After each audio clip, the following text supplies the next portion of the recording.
പാത്രിയാർക്കീസ് ബാവ കൊച്ചിയിലെത്തി. മെത്രാപ്പോലീത്തമാരും സഭാ ഭാരവാഹികളും ചേർന്ന് അദ്ദേഹത്തെ സ്വീകരിച്ചു.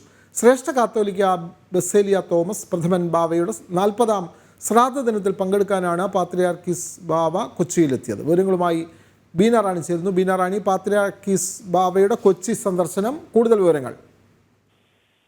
വിനോദെ, യാക്കോബായ സഭയുടെ പരമാധ്യക്ഷൻ പാത്രിയാർക്കീസ് ബാവ ഇന്ന് രാവിലെയാണ് കൊച്ചി വിമാനത്താവളത്തിലെത്തിയത്. തുടർന്ന് അദ്ദേഹത്തെ മെത്രാപ്പോലീത്തമാരും സഭാ ഭാരവാഹികളും ചേർന്ന് സ്വീകരിച്ചു.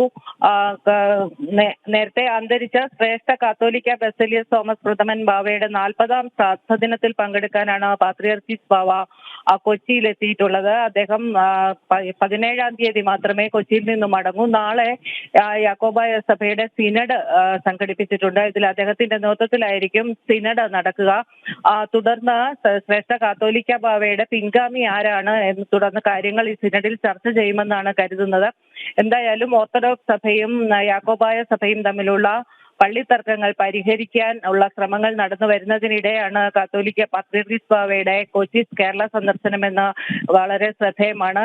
അതിനിടെ പള്ളിത്തർക്കത്തിൽ കഴിഞ്ഞ ദിവസം ഓർത്തഡോക്സ് സഭ സമവായത്തിന് സാധ്യത തേടിക്കൊണ്ട് എല്ലാവരും ഐക്യത്തോടെയും സ്നേഹത്തോടെയും പ്രവർത്തിക്കണമെന്ന് ആഹ്വാനം ചെയ്തിരുന്നു. അത്തരത്തിലുള്ള ആഹ്വാനത്തിന് പള്ളിത്തർക്കത്തിൽ സമവായത്തിന് തയ്യാറാണ് എന്ന് യാക്കോബായ സഭ ഇന്ന് വ്യക്തമാക്കിയിട്ടുണ്ട്. അതായത് സർക്കാർ നേതൃത്വം നൽകുകയാണെങ്കിൽ, അത്തരത്തിലുള്ള ഇടപെടലുകൾ ഉണ്ടാവുകയാണെങ്കിൽ തീർച്ചയായും പാത്രിയാർക്കീസ് ബാവയുടെ കൊച്ചി സന്ദർശനം പുരോഗമിക്കുകയാണ്. വിവരങ്ങൾ നൽകുകയായിരുന്നു ബീന റാണി.